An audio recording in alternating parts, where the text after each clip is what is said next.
And this is the last page. I went through this in class, but I thought it might be helpful to run through it again. So if we're going to write the electron configuration for aluminum, we go up here and we find aluminum. You can see that aluminum right here has 13 electrons. So looking at the periodic table, remember how it works? It goes 1s. So right here is 1s. Then you scroll over to here, and it's still 1s because that's helium and hydrogen are both in the same row. Helium should be right here. Then you go 2s, and you scroll over, and it's 2p. Then 3s, then 3p, then 4s, then 3d. Notice I'm just going in increasing order. Then 4p, then 5s, 4d, 5p, 6s. And this little sign right here, that means to go down here to 4f. See that same sign right there? Then you cross 4f and come back to 5d. After 5d, you're at 6p, and so on. So it gives you the filling order on the periodic table. All right, so aluminum had 13 electrons. So into 1s, there'd be 2. 2s, there'd be 2. 2p. Once again, just following that sequence I just showed you. So 2, 4, 10, then 3s is 2. That only leaves 1 to go into 3p. And if you look at aluminum, the 3p starts right here, and it's in the first position. So it ends in 3p1. This silicon would end in 3p2, phosphorus in 3p3, sulfur in 3p4, and so on. Okay, so the outer shell includes only the highest coefficient. So there are 2 electrons here, plus 1 electron there, makes 3. All right, now we're going to draw the orbital notation for arsenic. Remember that arsenic has 33 electrons right here. See 33? So we make our beds. It's the 1s. Then the 2s has 1 orbital, 2 electrons, 2s2. 2p had 3 beds because the pink room has three beds, 3 orbitals. Then after 2p is 3s. After 3s is 3p.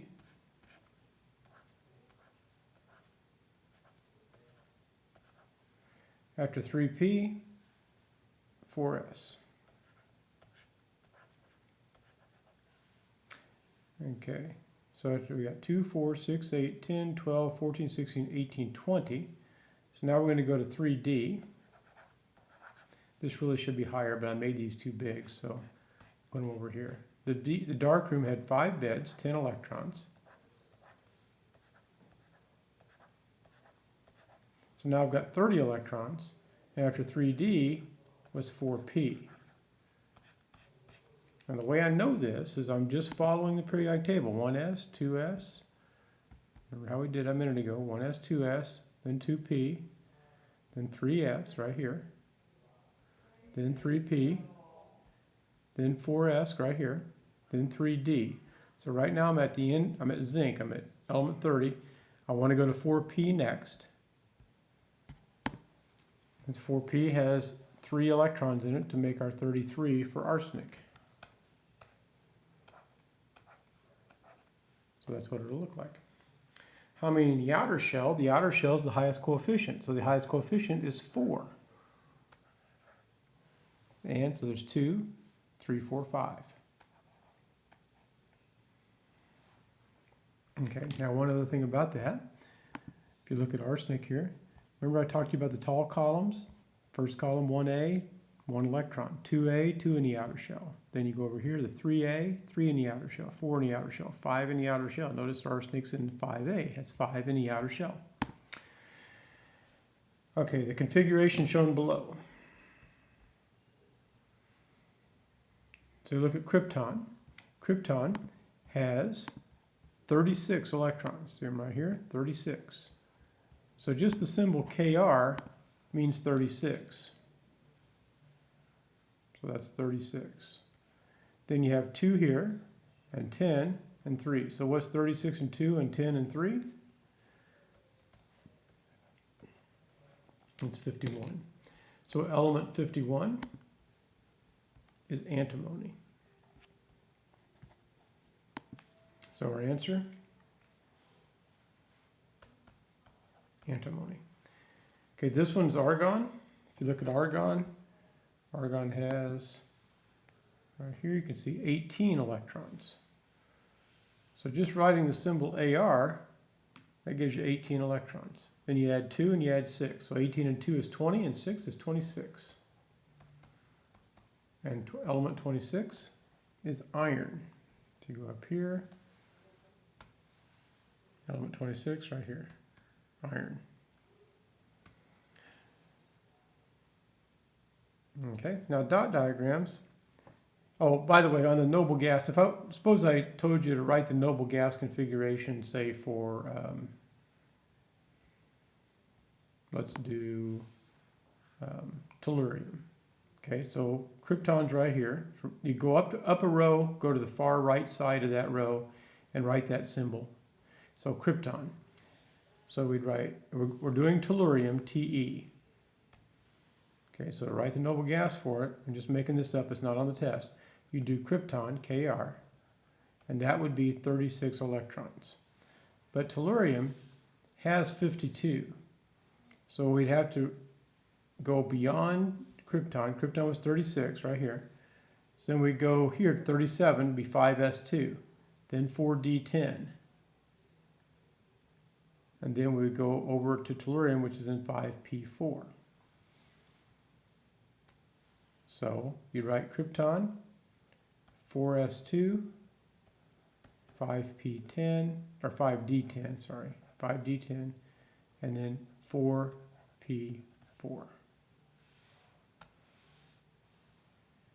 Oh, hang on, krypton, I did that wrong, 5s2, 4d10. Krypton, let's erase.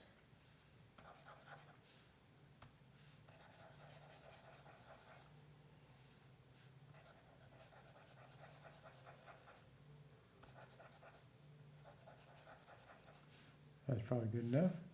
Okay, so krypton, 5s2, 4d10, 5p4. All right, so one more time. Krypton was in the row before, and it was in the 4p6 configuration. So then after 4p comes 5s, it's over here, 5s, then 4d, and then 5p4. All right, so that's called the noble gas configuration. Whoops.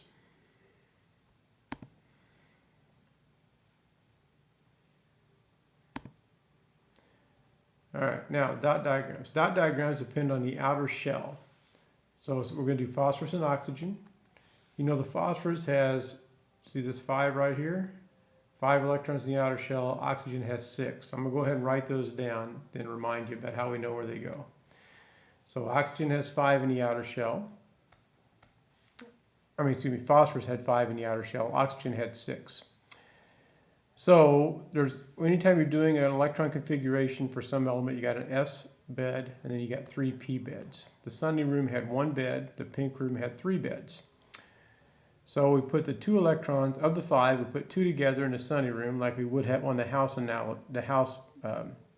And then we have 3 in the pink room, but they'd have to go into separate beds. Okay, so there you go. There's your dot diagram. Oxygen has 6, so again, you put 2 in a sunny room, then you go 3, 4, 5, and then you have to pair up 6. So if we're going to do a dot diagram for a different element, like suppose we're going to do a dot diagram for tellurium again. We did tellurium. So we go over here. Tellurium has how many in the outer shell? Oh, it's 6.